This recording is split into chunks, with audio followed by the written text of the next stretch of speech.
मी श्वेता, तुम्ही पाहताय न्यूज 18 लोकमत. मुद्दा महाराष्ट्राचा मध्ये तुमचं स्वागत. सुरुवातीला बातमी आहे पुण्यातील मुख्यमंत्री शिंदेंच्या उद्घाटनासंदर्भातली. पुण्यातील हडपसर भागामध्ये महानगरपालिकेच्या जागेवरती एकनाथ शिंदेंच्या नावानं उद्यान उभं करण्यात आलंय. त्याचं आज एकनाथ शिंदेंच्या हस्ते उद्घाटन होणार होतं. मात्र नियम डावलून या उद्यानाला दिलेल्या एकनाथ शिंदे या नावावरून वाद उभा राहिला आणि न्यूज 18 लोकमतनं ही बातमी दाखवल्यानंतर या प्रकारावर चोहोबाजूंनी टीकेची झोड उठली. उद्यानाला शिंदेंचं नाव देणाऱ्या शिंदे समर्थक माजी नगरसेवक नाना भानगिरेंना अखेर उपरती झाली आणि त्यांनी आपली चूक मान्य करत उद्यानाला दिलेलं एकनाथ शिंदेंचं नाव हे मागे घेतलंय. तसंच आज मुख्यमंत्र्यांच्या हस्ते होणारा उद्घाटन कार्यक्रम देखील रद्द करण्यात आलाय.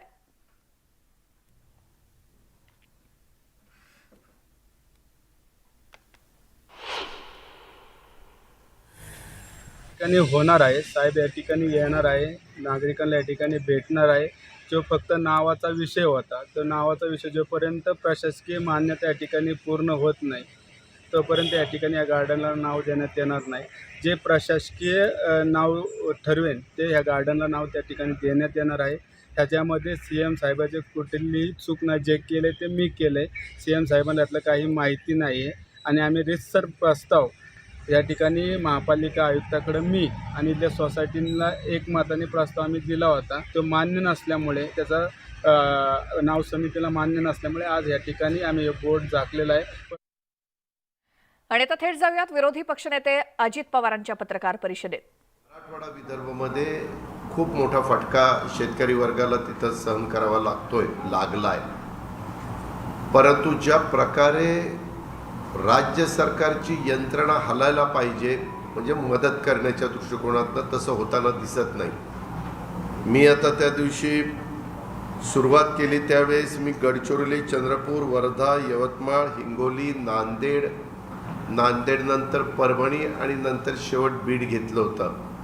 बीडमध्ये जाण्यामागचं कारण म्हणजे बीड, लातूर आणि उस्मानाबाद, विशेषतः बीडमध्ये जास्त आहे काही तालुक्यात, परंतु काही प्रमाणात उस्मानाबाद, लातूरमध्ये कधी महाराष्ट्रामध्ये शेतकरी वर्ग काम करत असताना गोगलगाईमुळं पीक त्याचं धोक्यात आलेलं पाहायला मिळालेलं नव्हतं. परंतु यंदा प्रथमच ते पाहायला मिळालं आणि मोठ्या प्रमाणावर तिथं सोयाबीनवर गोगलगाईने अटॅक केलेला आहे आणि अक्षरशः काही हजार हेक्टर क्षेत्र हे त्याच्यामध्ये बाधित झालेलं आहे.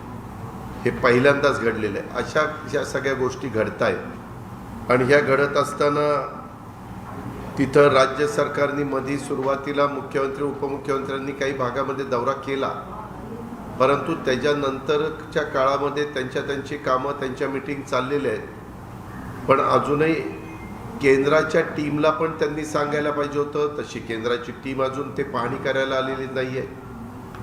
गावांच्या मध्ये अनेक दिवस पाणी होतं. विशेषतः ह्या सगळ्या मी नावं घेतलेल्या जिल्ह्यांमध्ये ज्या नद्या वाहतात त्या नद्या इतक्या प्रचंड मोठ्या प्रमाणावर पाणी जात होतं की दोन्ही बाजूच्या शेतं त्यांनी व्यापून टाकली आणि मोठ्या प्रमाणावर जमिनी खरडून गेल्या. काही ठिकाणी गाळ अधिकचा गेला.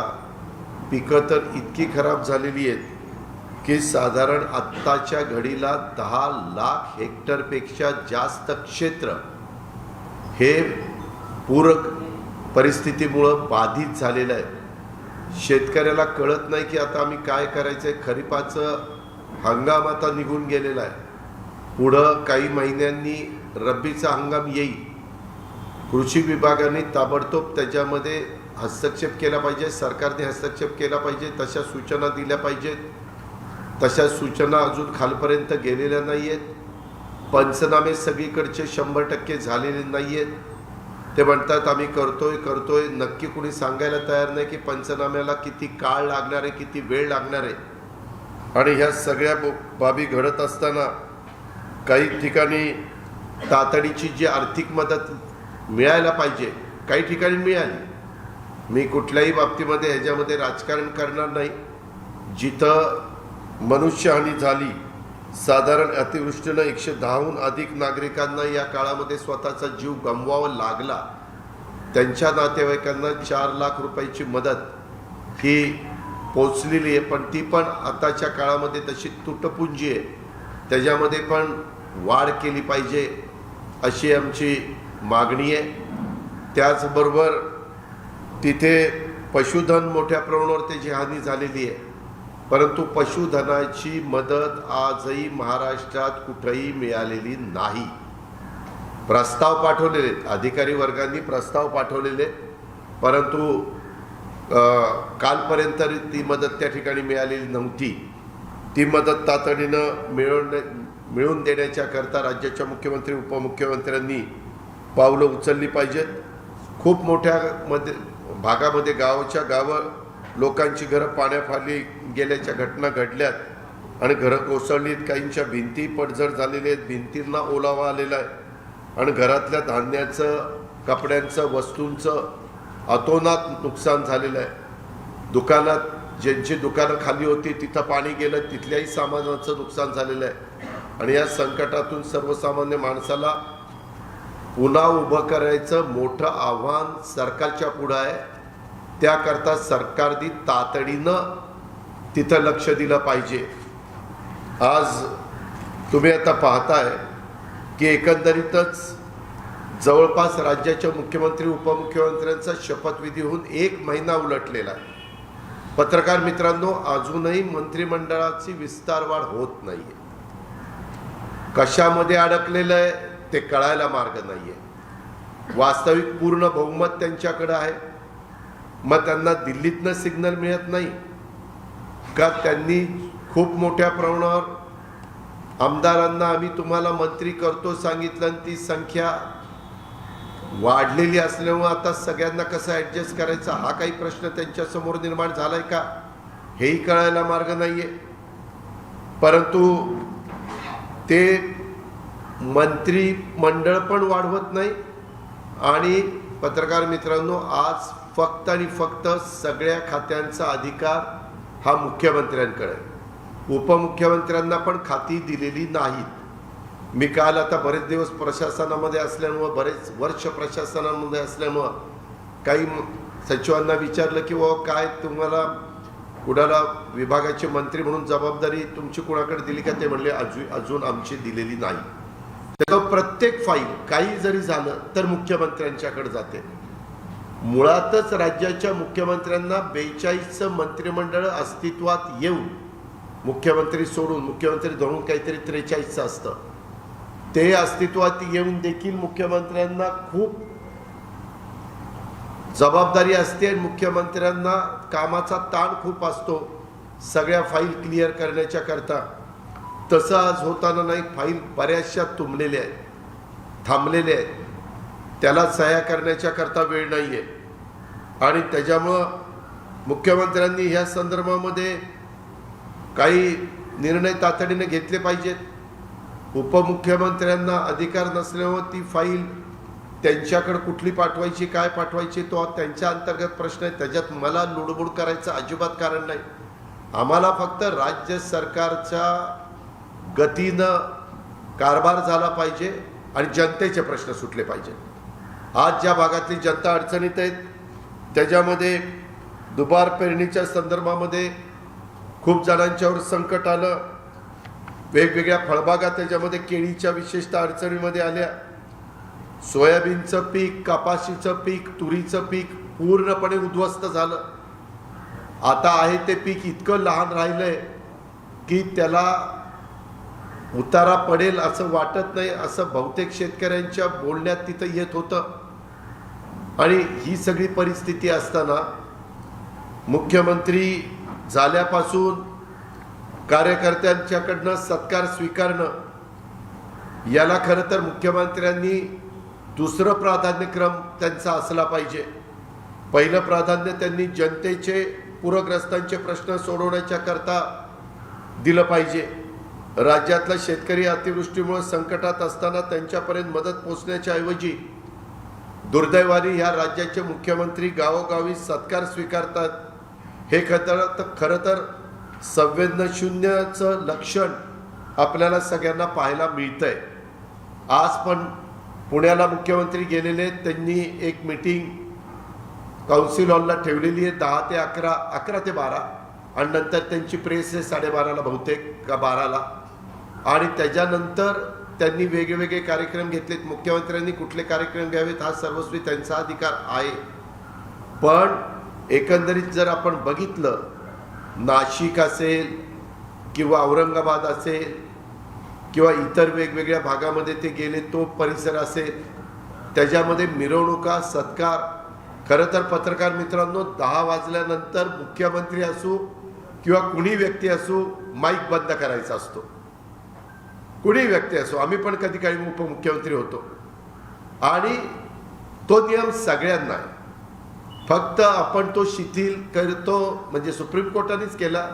मला वाटतं गणपतीच्या काळामध्ये 2-3 दिवस, शिवजयंतीच्या दिवशी, बाबासाहेब आंबेडकर जयंतीच्या दिवशी, असं काही महत्त्वाच्या, सगळ्याच गोष्टी महत्त्वाच्या असतात, पण त्यातल्या त्यात काही दिवसांच्या करता 8 का 15 दिवसाच्या करता मुभा दिलेली, काही कुणी पाळत नाही.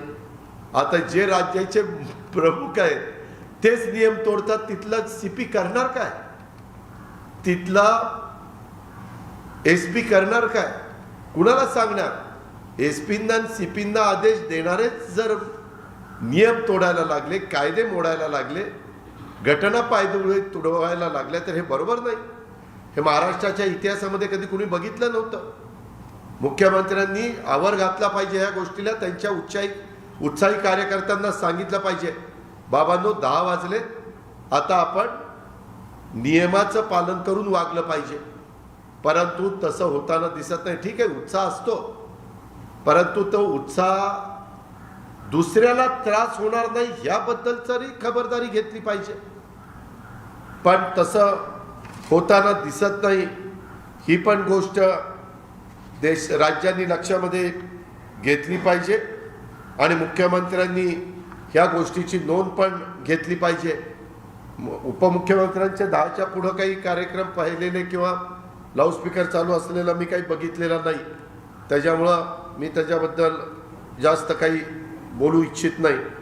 पण एकंदरीतच मोठ्या प्रमाणावर प्रचंड नुकसान झालेलं आहे. कदाचित अजून इतर व्यापामध्ये मुख्यमंत्री अडकलेले असल्यामुळे इतर ठिकाणी ते फिरतायत, इतर मान्यवरांना जाऊन गाठीभेटी घेत आहेत, त्यांचा आशीर्वाद घेत आहेत, त्यांचं दर्शन घेत आहेत.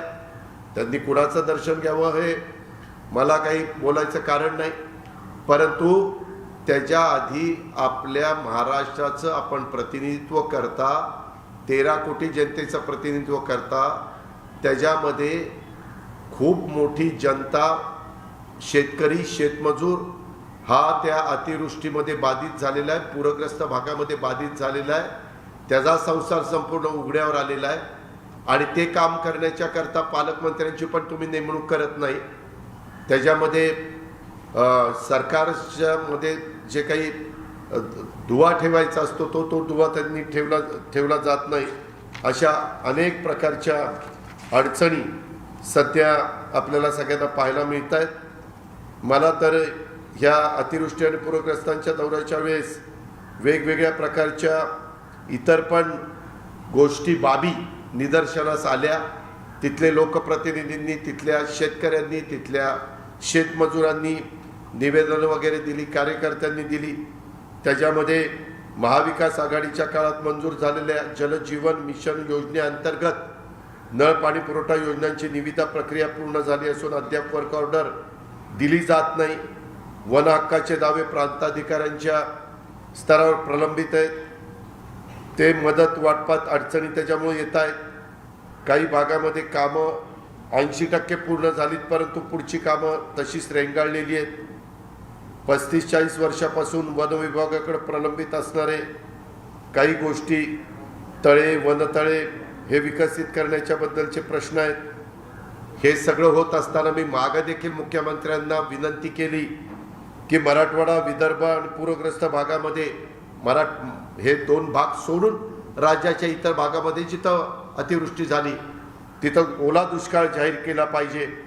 आणि या अतिवृष्टीग्रस्त शेतकऱ्यांना संकटाच्या काळातनं बाहेर काढण्याच्या करता त्यांच्या खरीप पिकाचं जे नुकसान झालं आहे त्याला हेक्टरी 75,000 रुपये मदत, आणि फळबागांचं जे काही नुकसान झालं आहे त्याला हेक्टरी 1.5 लाख रुपयाची मदत ही तात्काळ त्या बाबतीमध्ये दिली पाहिजे. विम्याचाही प्रश्न आलेला आहे, पीक विम्याचा, त्याच्यात पण अजून लक्ष सरकारकडनं जे जायला पाहिजे ते गेलेलं नाही. त्याच्यावर पीक विम्याच्याही बद्दल काय होणार आहे ते शेतकऱ्यांना कळायला मार्ग नाही आहे. त्याचबरोबर अतिवृष्टीग्रस्त भागातील विद्यार्थ्यांचं शैक्षणिक शुल्क देखील माफ केलं पाहिजे. पारंपरिक आणि व्यावसायिक अभ्यासक्रमाच्या विद्यार्थ्यांचं 22-23 या शैक्षणिक वर्षाकरता सरसकट शैक्षणिक शुल्क हे माफ करावं. अतिवृष्टीग्रस्त भागामध्ये हे मी अतिशय प्रकर्षाने जाणीवपूर्वक सांगतो. विदर्भ, मराठवाडा आणि इतर भागात जिथं अतिवृष्टी झाली तिथं शेतमजुरांची पण संख्या मोठी आहे. पत्रकार मित्रांनो, मागं 15 दिवस तिथं पाऊस कंटिन्यू असल्यामुळं आणि जमिनीला वापसा नसल्यामुळं त्या मजुरांच्यावर मजुरीअभावी उपासमारीची वेळ आलेली आहे. त्याच्यामुळे त्या शेतकऱ्यांना सुद्धा जसं करोनाच्या काळामध्ये आपण त्यांना 1 महिन्याचं 2 महिन्याचं हे धान्य दिलेलं होतं, तशा पद्धतीनं त्यांना आता त्यांचा जेवण होण्याच्या करता, त्यांचं कुटुंब चालवण्याच्या करता त्यांना धान्य दिलं पाहिजे. आणि सरकारने ताबडतोब ह्या शेतमजुरांना एक रकमी काही मदत देखील जाहीर केली पाहिजे. सकारात्मक भूमिका सरकारने याबद्दल घेतली पाहिजे आणि या सर्व विषयाच्या बाबत सरकारने गांभीर्याने साकल्याने विचार केला पाहिजे. आणि अतिवृष्टीमुळे अडचणीत असलेला शेतकरी, शेतमजूर यांना दिलासा देण्याच्या करता तात्काळ कारवाई ही मुख्यमंत्री महोदयांनी, उपमुख्यमंत्री महोदयांनी त्या ठिकाणी केली पाहिजे. राज्यातल्या वेगवेगळ्या भागातल्या विकास कामाला स्थगिती दिलेली असल्यामुळं विविध लोकप्रतिनिधी आणि सामान्य नागरिकांच्या मध्ये एक प्रचंड असंतोष, राग, चीड ही निर्माण झालेली आहे. त्यामुळं विकास कामांना देखील देण्यात आलेली स्थगिती तात्काळ उठवण्यात यावी अशी पण मागणी मी तमाम विरोधी पक्षाच्या आमदारांच्या वतीनं आणि सर्वांच्या वतीनं करू इच्छितो. असे आमचं सगळ्यांचं म्हणणं आहे. त्याच्यामध्ये NDRF आणि SDRFचे नॉर्म्स इतके लहान आहेत. आम्ही मागे पंतप्रधानांना पण उद्धव ठाकरे साहेबांच्या नेतृत्वाखाली भेटलो होतो, त्यावेळेस पंतप्रधान स्वतः आम्हाला म्हणाले होते की मी ते नॉर्म्स बदलणार आहेत, फार जुने नॉर्म्स आहेत, आपल्याला त्याच्यामध्ये बदल करायचा आहे. कारण सध्या महागाई पण वाढलेली आहे, सगळ्याच गोष्टी, काय परिस्थिती आहे, गोरगरीब आणि मध्यमवर्गीयाला जगणं असह्य झालेलं आहे. भाजीपाल्याचे पण दर प्रचंड वाढलेले आहेत. कारण तुम्हाला सगळ्यांना माहिती आहे की श्रावण महिना सुरू झाल्यानंतर मांसाहार मोठ्या प्रमाणावर कमी केला जातो आणि शाकाहारी बहुतेक जास्त प्रमाण वाढतं. त्याच्यावर भाजीपाला ह्याची पण मागणी वाढते, त्याचं पण शॉर्टेज आज आपल्याला पाहायला मिळतं. त्याबद्दल पण सरकार काय पावलं उचलणार आहे, काय निर्णय घेणार आहे, काय अंमलबजावणी करणार आहे ते सांगायला त्या बाबतीमध्ये कुणी तयार नाही आहे. आणि म्हणून ह्या सगळ्या गोष्टीचा विचार करून विदर्भ व मराठवाड्यामध्ये अतिवृष्टी व पुरामुळे झालेल्या नुकसानीसाठी आर्थिक मदत करणं आणि इतर बाबींचं पत्र मी आज 2 ऑगस्टला, मुख्यमंत्री आज करत नाही आहेत, ते आज खूप उशिरा पुण्यावरून येतील, परंतु आता आजच्या ऐवजी उद्या देतो ना, तर आजच मी त्यांना पत्र देणार होतो. मला असं वाटलं होतं की साधारण सोमवार, मंगळवार, बुधवार ते मुंबईमध्ये असतील, कारण बुधवारी कॅबिनेट असती. 2 लोकांची कॅबिनेट, किती महत्त्वाची कॅबिनेट आहे, त्याच्यावर ती उद्या राहीलच आणि आज पण थांबतील, पण तो उद्या त्यांना भेटून ते पत्र देईल. मी काय पत्र दिलेलं आहे ते मी मीडियाच्या पुढं पण देणार आहे की त्याच्या निमित्तानं महाराष्ट्रातल्या पण जनतेला हे कळावं, जो काही आम्ही दौरा केलेला होता त्याच्या संदर्भामध्ये. आणि हे सगळं करताना कुठंही राजकीय भूमिकेतनं आवाच्या सव्वा काहीतरी टोकाच्या मागण्या वगैरे मी केलेल्या नाहीत. अतिशय व्यावहारिक बाबी मुख्यमंत्र्यांच्या आणि उपमुख्यमंत्र्यांच्या लक्षामध्ये आणून देण्याचं काम आम्ही लोकांनी जनतेच्या वतीनं, विरोधी पक्षाच्या वतीनं त्या ठिकाणी करण्याचा निर्णय घेतलेला आणि ते आज आम्ही करतो. आपल्याला काय विचारायचं असेल तर विचार.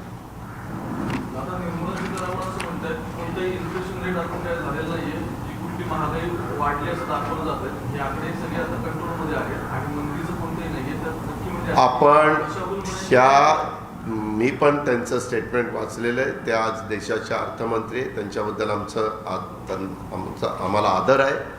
पण आपण मार्केटमध्ये फिरत असताना आपल्या घरामध्ये जर महिला कुणी असतील तर त्यांना विचारा, किंवा तुमच्या घरात भाजीपाला कुणी आणतं त्यांना विचारा की काय किमती वाढलेल्या आहेत. किमती सर्रास वाढलेल्या आहेत. त्यांनी किती महागाई वाढलेली नाही सांगण्याचा प्रयत्न केला तर ते साफ दादांत खोटं आहे. तुम्ही गॅस सिलेंडरच्या किमती कशा वाढतात, पेट्रोल डिझेलच्या किमती कशा वाढतात, हे जे आकडे आपल्या पुढं त्या ठिकाणी येतात. उलट ह्या किमती वाढून देखील ज्या तेल कंपन्या आहेत त्यांना हजारो कोटी रुपयाचा तोटा झालेला आहे. हे मी म्हणत नाही, त्यांनीच जाहीर केलेलं आहे. म्हणजे तो तोटा जर झाला नसता तर आणखीन किती किमती गेल्या असत्या ह्याचा विचार करा. तेवढे 1000 कोटी रुपयाचा लॉस करून देखील आज पेट्रोल आणि डिझेल 100च्या पुढे गेलेले, गॅस सिलेंडरच्या किमती पण 1000 रुपयाच्या पुढे त्या ठिकाणी गेलेले. आणि फक्त एक मात्र मी कबूल करेन, जे तेल आहे म्हणजे करडई वगैरे जे काही खाद्यतेल आहे त्याच्या किमती मात्र कमी झालेल्या आहेत. हे आपण मान्य करू, कारण जे झालंय ते झालं. पण तेलाच्या किमती सोडून बाकी कोणत्याही किमती कमी झालेल्या नाही. सर, जीएसटीची वसुली मोठ्या प्रमाणात सुरू आहे आणि एकीकडे जीएसटी वसुली करतात केंद्र सरकार आणि दुसरीकडे मोठ्या प्रमाणात महागाई वाढताना पाहायला मिळत आहे.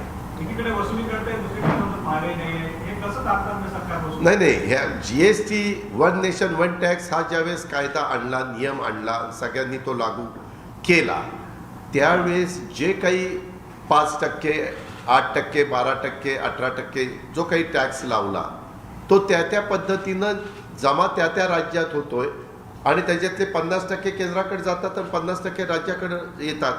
एखाद्या गोष्टीचा खप वाढला की जीएसटीचा वसुली होणार. जर सिमेंट खपलं, स्टील खपलं, जे काही जीएसटी लावलेले बाबी खपल्या तर जीएसटी वसूल होणारच. मधल्या काळामध्ये 2 वर्ष जे करोनाचं सावट होतं ते आता दूर झालेलं आहे. त्याच्यामध्ये करोना बऱ्यापैकी आटोक्यात आलेला आहे. पण त्याच्यामुळं जी अर्थव्यवस्था, आता लोक तर इतके दिवस घरात होते, खर्च करत नव्हते, आता खर्च करायला लागलेले आहेत. त्यांना त्यांच्या शाळा कॉलेजेस सुरू झालेत. मागं 2 वर्ष शाळा कॉलेजेस बंद होते. त्याच्यामुळे जून महिना जुलै महिन्यामध्ये मुलांचं मुलींचं बाकीचं सगळ्या पुस्तकं असतील, युनिफॉर्म असतील, खूप काही गोष्टी कराव्या लागतात. ह्या सगळ्यामुळं मार्केटवर परिणाम होतो ना. मार्केटमध्ये उठाव झाला की माल खपला की जीएसटीचं वसूल होतं. जीएसटी वसूल झाला की त्या ठिकाणी टॅक्स जास्त तुम्हाला मिळायला मदत होते. केंद्र सरकारने नोटबंदी केली आहे, त्यामध्ये 28 लाखपेक्षा जास्त 2000च्या डुप्लिकेट नोटा सापडल्याचा संसद भवनमध्ये म्हटलं आहे. विरोधी पक्षांनी त्याचा विरोध केला होता, तरीही पण 2000च्या ज्या नोटा ज्या त्या सापडल्या त्यामध्ये खरं 2018ला का काहीतरी नोटाबंदी किती यंदा आली 2017 का 18ला आली, बरोबर, 16ला काय चुकत असेल, पण त्या 16, 17, 18 पैकी कधी आली. त्यावेळेस त्यांनी सांगितलं होतं कॅशलेस गोष्टी. आम्ही सगळे त्यावेळेस विरोध केला की हे कॅशलेस होणार नाही, परंतु एक अशा पद्धतीनं आभास निर्माण केला गेलेला होता की हे केल्यानंतर प्रचंड मोठ्या प्रमाणावर काळा पैसा बाहेर पडेल, नकली नोटा बाहेर पडतील आणि ह्याच्यातून देशाच्या अर्थव्यवस्थेला एक गती प्राप्त होईल, पारदर्शकता येईल, नकली नोटा मार्केटमधनं सगळ्या दूर होतील. परंतु अनेक वर्ष खूप जणांनी मागणी करून देखील एक्झॅक्ट RBIनी किती नकली नोटा जमा झाल्या ते सांगितलं नाही. बऱ्याचदा प्रयत्न केला गेला, ते आता सांगितलं असं म्हणतायत म्हणजे पार्लमेंटमध्ये. परंतु इतके काळ लावायचं कारण काय, त्याचं उत्तर ते देऊ शकत नाही. आज देखील मार्केटमध्ये 2000च्या नोटा मोठ्या प्रमाणावर पाहायला मिळत नाही. बँकेला विचारलं तर बँक म्हणते की जवळपास आता 500च्याच नोटा मार्केटमध्ये राहिल्या. त्याही संदर्भामध्ये RBIनी जो काही महत्त्वाचा निर्णय असेल तो घ्यावा, त्याबद्दल दुमत असायचं काही कारण नाही. पण काही जण असंही म्हणतात की ह्या 2000च्या नोटा मोठ्या प्रमाणावर डंप करण्यात आल्यात. विरोधी पक्षनेते अजित पवार यांची ही पत्रकार परिषद आणि त्यातले मुद्दे आपण पाहूयातच. मात्र एक मोठी बातमी त्याआधी पाहूयात. नवी दिल्लीमध्ये नॅशनल हेराल्डच्या कार्यालयावरती ईडीनं धाड टाकली आणि याच प्रकरणी काँग्रेस अध्यक्षा सोनिया गांधी आणि राहुल गांधी यांची चौकशी करण्यात आलेली होती. मध्य दिल्लीतील ITO स्थित नॅशनल हेराल्डच्या कार्यालयावरती छापे टाकले जात आहेत आणि सूत्रांच्या माहितीनुसार देशभरात 10 ते 12 ठिकाणी हे छापे टाकले जात आहेत. आमचे प्रतिनिधी प्रशांत लीला रामदास आपल्यासोबत आहेत फोन लाईनवरती. प्रशांत, काय आणखी माहिती? अत्यंत मोठी बातमी आहे. नॅशनल हेराल्डच्या संबंधित प्रकरणात ही मोठी कारवाई आहे. केंद्रीय तपास यंत्रणेच्या संदर्भात आणि केंद्रीय तपास यंत्रणा अंमलबजावणी संचालनाच्या वतीने ही मोठी छापेमारी सुरू आहे. याच प्रकरणात काँग्रेसच्या अध्यक्ष सोनिया गांधी आणि राहुल गांधी यांची देखील चौकशी करण्यात आली होती. आपल्याला माहित असेल या संदर्भात यावरून काँग्रेस कार्यकर्त्यांनी मोठा या संदर्भात आक्रोश व्यक्त केला होता. आता जर बघितलं त्याचा पुढचं पाऊल खास करून ईडी टाकलं असं म्हणावं लागेल. खास करून सेंट्रल दिल्लीचं जे ITO ऑफिस आहे, ITO ऑफिसमध्ये नॅशनल हेराल्डचं कार्यालय आहे, तिथे हे छापे टाकले जात आहे. सोबतच देशातील 10 ते 12 ठिकाणी छापे टाकले जात असल्याची माहिती पुढे आली आहे. त्यामुळे सोनिया गांधीच्या प्रकरणामध्ये आणि खास करून राहुल गांधीच्या प्रकरणामध्ये साधारणतः सोनिया गांधींची 2 दिवस जी साधारणतः 4 दिवस चौकशी झाली. या चौकशीनंतर आता एक मोठं पाऊल ईडीच्या टाकलं जातं आणि ईडीने आता धाडी टाकायला सुरुवात केली आहे. जी प्रशांत, धन्यवाद या सगळ्या माहितीसाठी. आणखी बऱ्याच अशा काही बातम्या आपण पाहणार आहोत एका छोट्याशा ब्रेक नंतर. तुम्ही पाहत राहा मुद्दा महाराष्ट्राचा.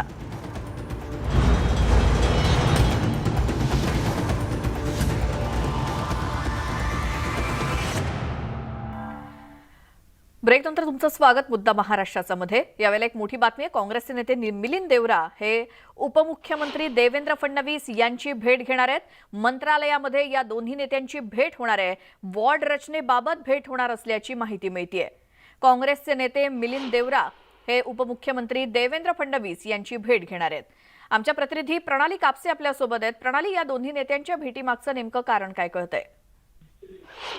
आपण जर बघितलं तर काही दिवसांपूर्वीच मिलिंद देवरा यांनी ट्विट केलेलं होतं मुख्यमंत्री आणि उपमुख्यमंत्री यांना टॅग करत की जी काही मुंबई महानगरपालिकेची वॉर्ड रचना झालेली आहे ती अत्यंत वाईट पद्धतीनं झालेली आहे आणि विशेषतः काँग्रेसला त्याच्यामध्ये बळी गेलेला आहे. जी वॉर्ड रचना करण्यात आलेली आहे, नवीन फेररचना जी करण्यात आलेली आहे ती शिवसेनेनं त्यांना अनुकूल अशी करून घेतलेली आहे आणि त्यामुळं जे काँग्रेसचे वॉर्ड आहेत ते काँग्रेसचे वॉर्ड खूप मोठ्या प्रमाणावर फुटलेले आहे आणि त्यानंतर जे आरक्षण काढण्यात आलं होतं त्या आरक्षणामध्ये काँग्रेसवर पूर्णपणे अन्याय झालेला आहे असं त्यांचं म्हणणं होतं. त्यामुळे ही अन्यायकारी असलेली वॉर्ड रचना बदलण्यात यावी अशी मागणी मिलिंद देवरा यांनी ट्विटद्वारे केलेली होती आणि त्याच ट्विटला उपमुख्यमंत्री देवेंद्र फडणवीस यांनी उत्तर दिलेलं होतं आणि त्यांनी म्हटलेलं होतं की या संपूर्ण गोष्टीकडे आमचं लक्ष आहे. आपण जर बघितलं तर काही दिवसांपूर्वी पुन्हा एकदा न्यायालयाच्या सांगण्यावरून निवडणूक आयोगानं मुंबई महानगरपालिकेची जी ओबीसीला धरून आरक्षण सोडत जी ती झालेली आहे त्यानंतर पुन्हा एकदा प्रश्नचिन्ह उभं राहिलेलं आहे.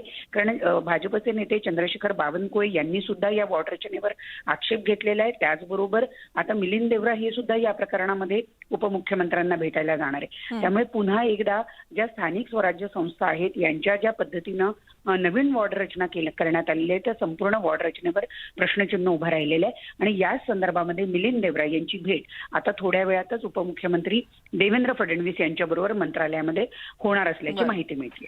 प्रणाली, धन्यवाद या सगळ्या माहितीसाठी. नवीन वॉर्ड रचनेसंदर्भात या दोन्ही नेत्यांची भेट होतीये. ज्यांनी स्वतः ईडीच्या भीतीनं पक्ष बदलला त्यांनी संजय राऊतांच्या अटकेवरती बोलू नये असा टोला शिवसेना आमदार वैभव नाईक यांनी राणे कुटुंबियांचं नाव न घेता लगावला. तसंच कितीही नेते सोडून गेले तरी शिवसेनेला सिंधुदुर्ग जिल्ह्यामध्ये फटका बसणार नाही असा दावा त्यांनी केलाय. त्यांच्याशी बातचीत केली आमचे प्रतिनिधी ज्ञानेश्वर साळोखे यांनी. दीपक केसरकर असू दे, उदय सामंत असू दे, हे शिवसेनेला सोडून एकनाथ शिंदे यांच्यासोबत गेलेले आहेत. कारण कोकणातले हे प्रभावी नेते असे होते.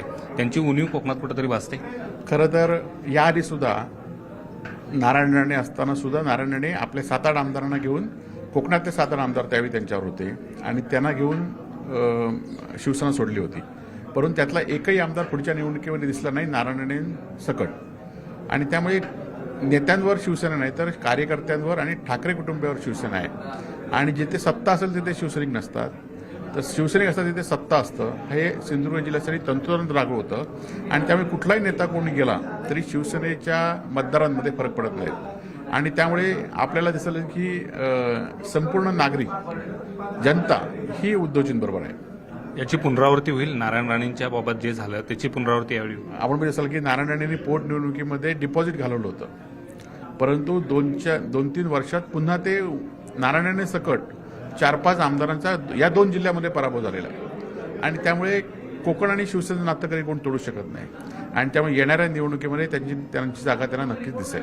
पण संजय राऊतांना ज्यावेळी अटक केली त्यावेळी राणे कुटुंबियांच्याकडून जे वक्तव्य येतात किंवा ट्विट येतात त्या ट्विटबद्दल तुम्ही काय सांगा? खरं तर संजय राऊतांचा आम्हाला शिवसैनिकांना अभिमान आहे.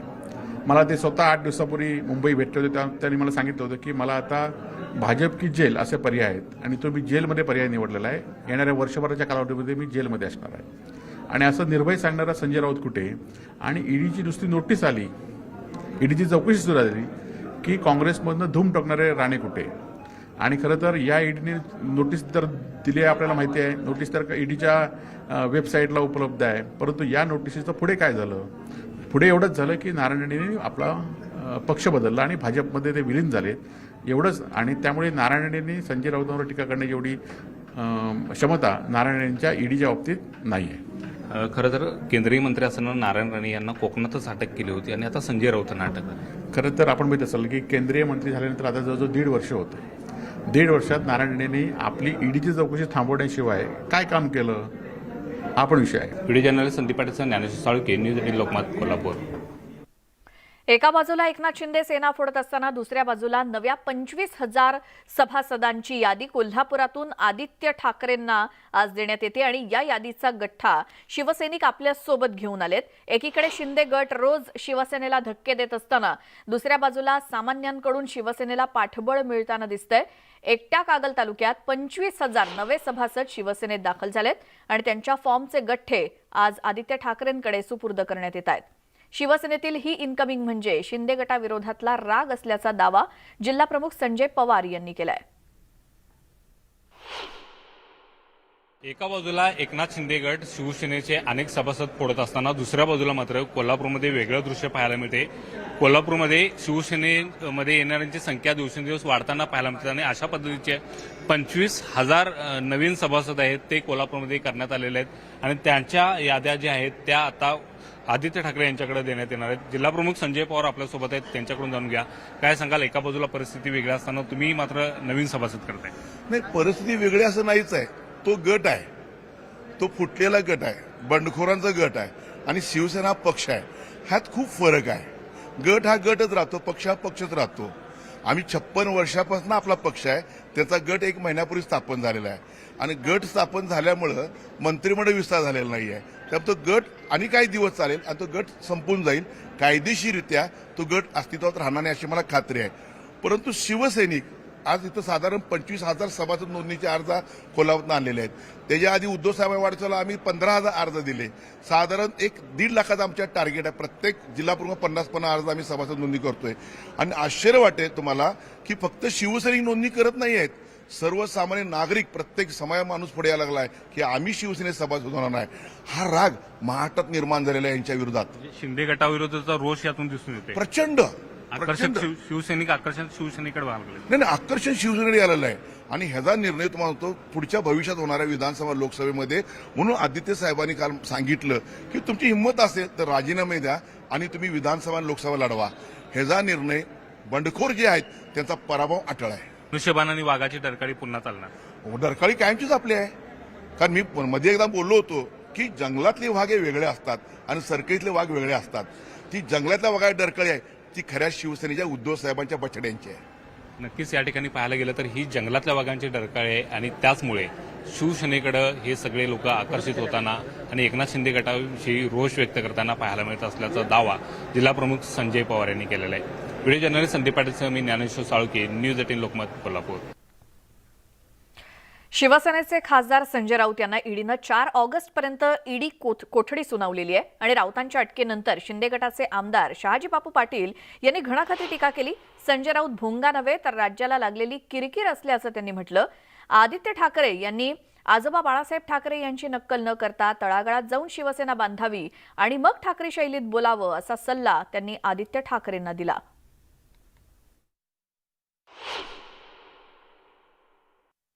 सांगोल्याचे आमदार ॲडव्होकेट शहाजी बापू पाटील आहेत. संजय राऊत यांना अटक झालेली आहे आणि शिवसेना आक्रमक झाली आहे. स्वतः आदित्य ठाकरेसुद्धा ठाकरे शैलीत टीका करत आहेत. काय वाटते नक्की? त्यांच्या अटकेनंतर आता हा महाराष्ट्र सकाळची वेळ जरा शांत राहील.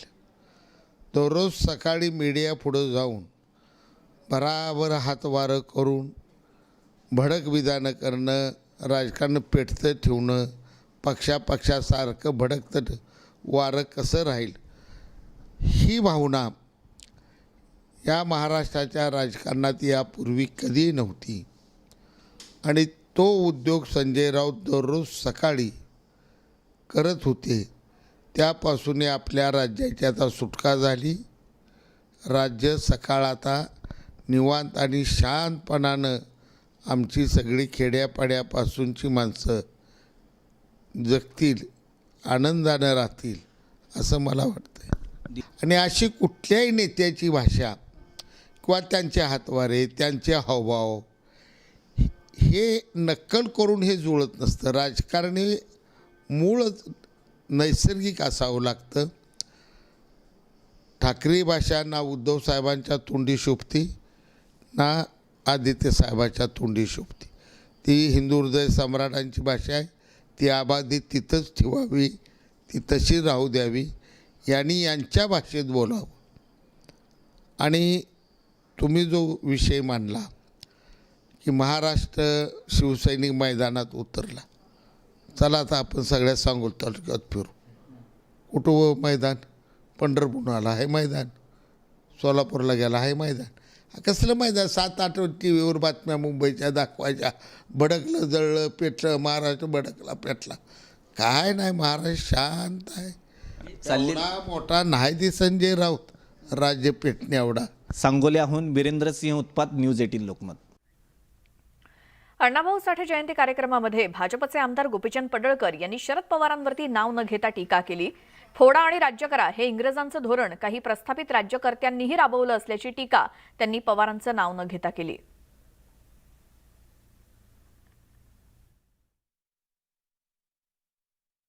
फोडा आणि राज्य करा ही जी इंग्रजाची नीती आहे, ती इंग्रजाची नीती इंग्रज गेल्यानंतर 75 वर्षानंतर सुद्धा या प्रस्थापितानं जोपासली आहे, जतन केली आहे. एकमेकाशी बोलू द्यायचं नाही, एकमेकाशी संवाद होऊ द्यायचा नाही. जेवढा आपला एकमेकाविषयी शंका निर्माण होतील अशा पद्धतीचं वातावरण तयार करायचं. आपल्याला एकमेकांच्या विरोधामध्ये झुंजवत ठेवायचं आणि आपली सत्तेची पोळी भाजून घ्यायची. आपल्या नातवाला, आपल्या पोराला, आपल्या पुतण्याला, आपल्या लेकीला, आपल्या सर्वाला, आपल्या युवाला या राज्याच्या राजगादीवरती बसवायचं आणि वाद आपल्यामध्ये लावायचे, केसेस आपण घ्यायच्या. आदित्य ठाकरे यांनी त्यांच्या शिवसंवाद यात्रेच्या दुसऱ्या दिवशी कोल्हापुरात शिवसैनिकांशी संवाद साधला. त्यांनी कोल्हापुरातून जयसिंगपूरला रवाना होण्यापूर्वी पुन्हा एकदा बंडखोरांचा चांगलाच समाचार घेतला. गद्दारांचे खरे चेहरे आता दिसू लागले. ठाकरे कुटुंबाला एकटं पाडण्याचा कट सुरू आहे, पण राज्यातील जनता कधीच आम्हाला एकटं पडू देणार नाही असा टोला त्यांनी बंडखोर आमदार आणि खासदारांना लगावला. महाराष्ट्रात आम्हाला म्हणजे शिवसेनेला असेल, ठाकरे परिवाराला असेल, एकटे पाडण्याचं कट हे सगळे 40 गद्दार करत होते. एकटं पाडायला प्रयत्न पुरेपूर चाललेला आहे त्यांचा. तरी देखील जी काही जनता मला भेटत आहे, लोक जे भेटत आहेत, प्रेम देत आहेत, मला खात्री आहे की आम्हाला एकटं पडू देणार नाही. आता ह्यांचा खरा चेहरा बाहेर येतोय. कारण आपण बघितलं असेल गेल्या 1 महिना त्यांचं जे नाट्य चाललेलं की आमच्या मनात उद्धव साहेबांबद्दल आदर आहे, आदित्यबद्दल प्रेम आहे, आदित्य मुलासारखं आहे, आदित्य असं आहे तसं आहे, खरे जे त्यांच्या मनात विचार होते ते आता लोकांसमोर यायला लागलेले आहेत. जे आत्तापर्यंत शिवसेना म्हणून स्वतःला म्हणत होते, कारण त्यांना जी काही कारवाई होती ती टाळायची होती, आता तुम्ही त्यांचे खरे चेहरे बघताय. आणि गद्दारी झालेली आहे, तो गद्दार हा गद्दारच असतो. 33 दिवस ओलांडून गेलेत आणि या बेकायदेशीर सरकारला तिसरा माणूस सापडला नाही मंत्रिमंडळात. 2 लोकांचं जम्बो कॅबिनेट आहे आणि त्याच्यात पण खरा मुख्यमंत्री कोण हा प्रश्न महाराष्ट्राला पडलेलाच आहे. आणि आता पुढची एक सविस्तर बातमी. रायगडमधील कुंडलिका नदीतील रिव्हर राफ्टिंग व्यवसाय वादाच्या भोवऱ्यात सापडलाय. स्थानिकांनी विकसित केलेल्या रिव्हर राफ्टिंग व्यवसायातून स्थानिकांना बाहेर काढल्याचा आरोप होतोय. त्यामुळे 20 वर्षांपासून सुरू असलेल्या हा व्यवसाय आता संकटात सापडल्याचं चित्र आहे.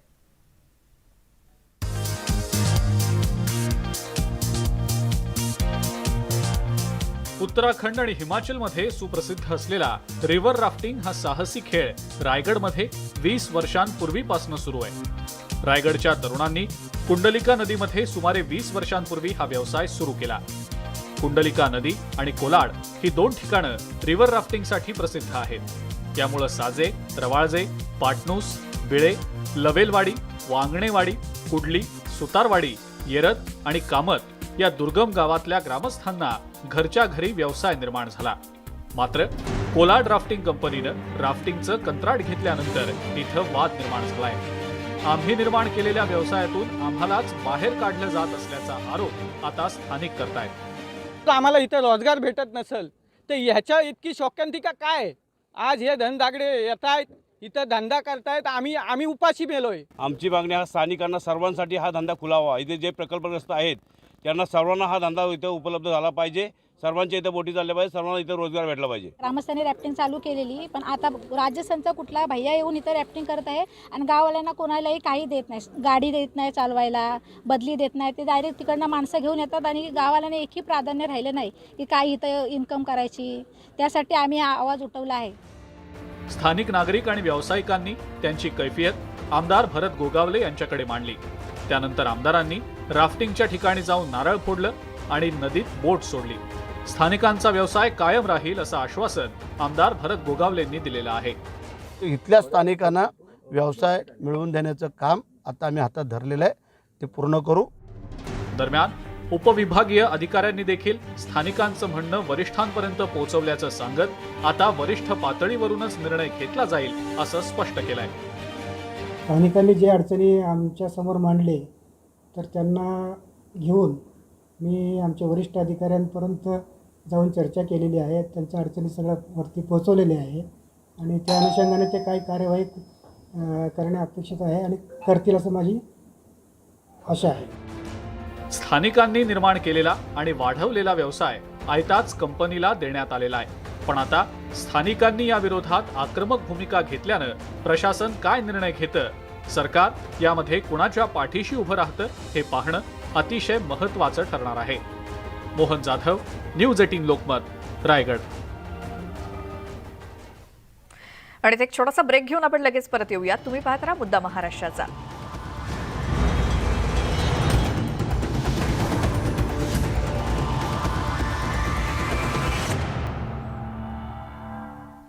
ब्रेकनंतर तुमचं स्वागत. आणि एक मोठी बातमी येते. ईडीनं मुंबईमध्ये 3 ठिकाणी छापे मारलेत. संजय राऊत प्रकरणी 2 ठिकाणी छापेमारी ईडीची, तर नॅशनल हेराल्ड प्रकरणी 1 ठिकाणी छापा मारलेला आहे.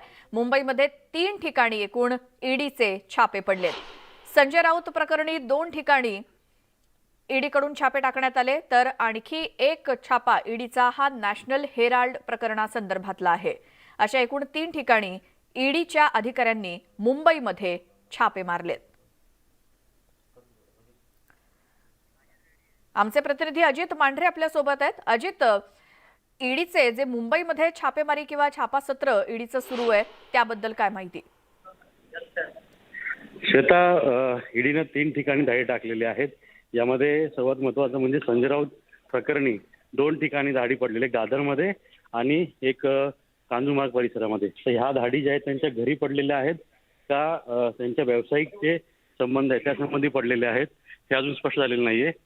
पण संजय राऊत यांची जी चौकशी केली होती त्यानंतर त्यांच्या संबंधित काही लोकांची जेव्हा चौकशी झालेली आहे त्या सगळ्या चौकशीनंतर ज्या लीड्स हाती लागलेल्या आहेत त्या पार्श्वभूमीवरती या धाडी टाकल्याचं ईडीच्या अधिकाऱ्यांचं म्हणणं आहे.